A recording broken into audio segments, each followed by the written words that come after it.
serangan dari umat Islam, khususnya pendebat-pendebat Islam yang mengatakan Tuhanmu disalib dan tidak berpakaian.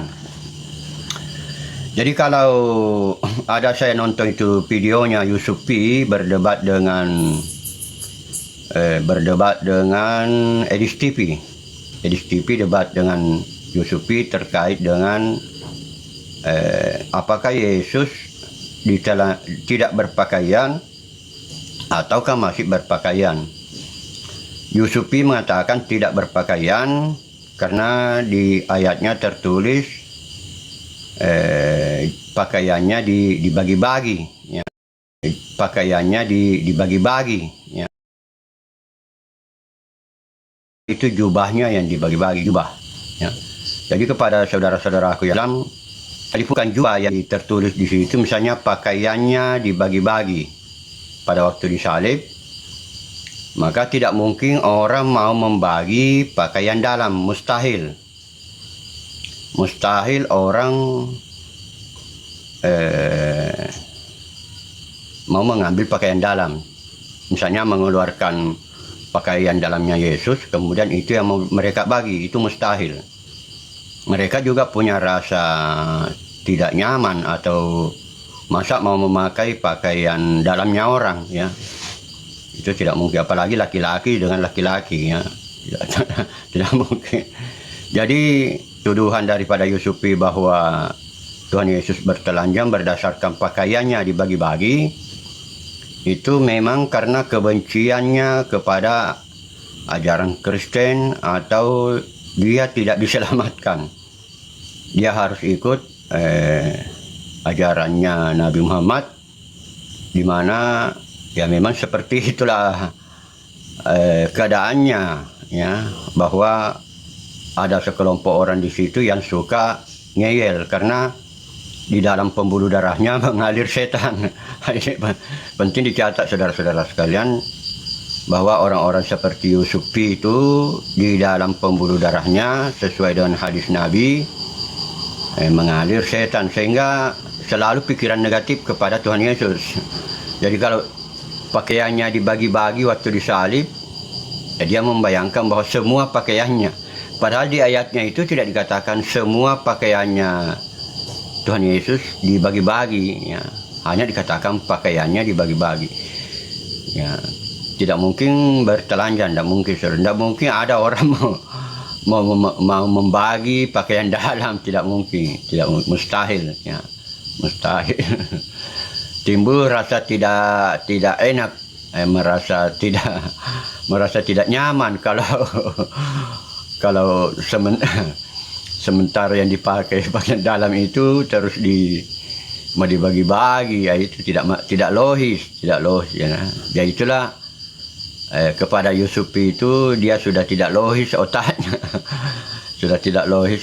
Sehingga pikirannya menjadi kacau, ya, menjadi cenderung melecehkan Tuhan, dan itu orang-orang seperti itu akan dihukum. Tunggu saja, ya, orang-orang seperti itu akan dihukum. Orang yang sederajat Presiden Anwar Sadat, ya, beliau dihukum. John Lennon dihukum, kemudian Stephen Hawking itu malah diramalkan oleh Albert Einstein, ya. Religion, keyakinan, ilmu tanpa iman lumpuh, ya. Jadi ilmu tanpa iman itu lumpuh, dan betul-betul itu betul-betul terjadi, saudara, karena Stephen Hawking itu tidak mau mengakui